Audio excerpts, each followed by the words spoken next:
Hi అండి, welcome back to our channel తూర్పు గోదావరి రుచులు. ఈరోజు ఇంట్లో చల్లగుత్తులు వేద్దాం అనుకుంటున్నానండి. మీకు కనిపిస్తుంది కదా, ఆ గ్లాస్తో ఒక గ్లాస్ మైదా, ఒక గ్లాసు బియ్యం పిండి, ఒక గ్లాస్ షుగర్ తీసుకున్నానండి. మీరు ఇంకా ఎక్కువ తీపి తినే వాళ్ళైతే ఇంకొంచెం వేసుకోండి. మాకైతే ఆ స్వీట్ క్వాంటిటీ సరిపోద్దని చెప్పి ఇలా పిండిని ఒక బ్లాడర్ కింద కలుపుకున్నానండి. నేను కలుపుకుని ఒక హాఫ్ అన్ అవర్ పక్కన పెట్టున్నాను. పిండి ఈ విధంగా ఉండాలి. ఇప్పుడే చల్లగుత్తులు బాగా వస్తాయి.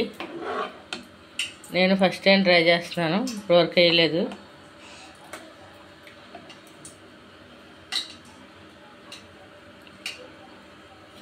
ఈ గ్లాస్ అండి, ఈ గ్లాస్తో కొలత పెట్టుకున్నాను. నేను స్టవ్ మీద బాండి పెట్టుకుని ఆయిల్ వేసుకున్నాను.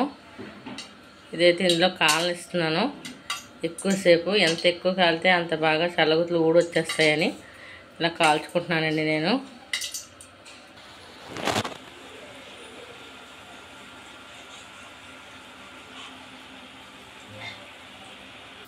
చల్లగుత్తి చూడండి ఆ విధంగా వచ్చింది.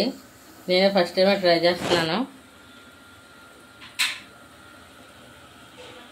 పూలు అదిగోండి అలా విడిపోయినాయి, చక్కెర నుంచి వెళ్తున్నాయి, బాగానే వస్తున్నాయి. ఫస్ట్ టైం వేసిన నాకైతే. ఇంకోటి 2 చల్లగుత్తులు వాడుతున్నాను. రెండాటితో అటోటి ఇటోటి పెట్టాను నేను.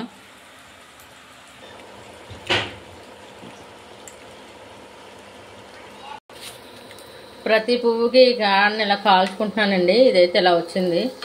ఇదిగో నాకు కూడా ఫస్ట్ టైం కదా వేయడం. చాలా జాగ్రత్తగా వేసుకుంటున్నాను, ఆయిల్ మీద పడిపోద్దేమోనని.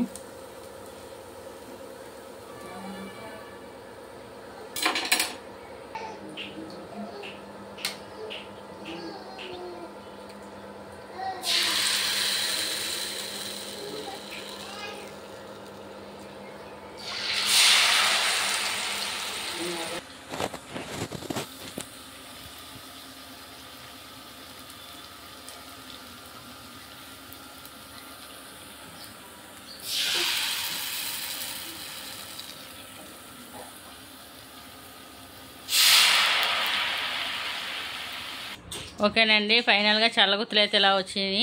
ఫస్ట్ టైం వేసిన నాకైతే చాలా బాగా వచ్చినాయండి. టేస్ట్ అయితే సూపర్గా ఉంది. క్వాంటిటీ మీకు చెప్పాను కదా, గ్లాసు మైదా, గ్లాసు బియ్యం పిండి, గ్లాసు పంచదారేనండి. మీకు ఇంకా స్వీట్ ఎక్కువ కావాలితే ఎక్కువ వేసుకోవచ్చు. అయితే చాలా బాగా వచ్చిందండి. షేప్ అవుట్ కూడా అవ్వలేదు, చూపిస్తున్నాను కదా నేను. మీకు నచ్చితే కనుక మా ఛానల్ని లైక్ చేయండి, ఫాలో అవ్వండి. ఓకే, బాయ్ అండి.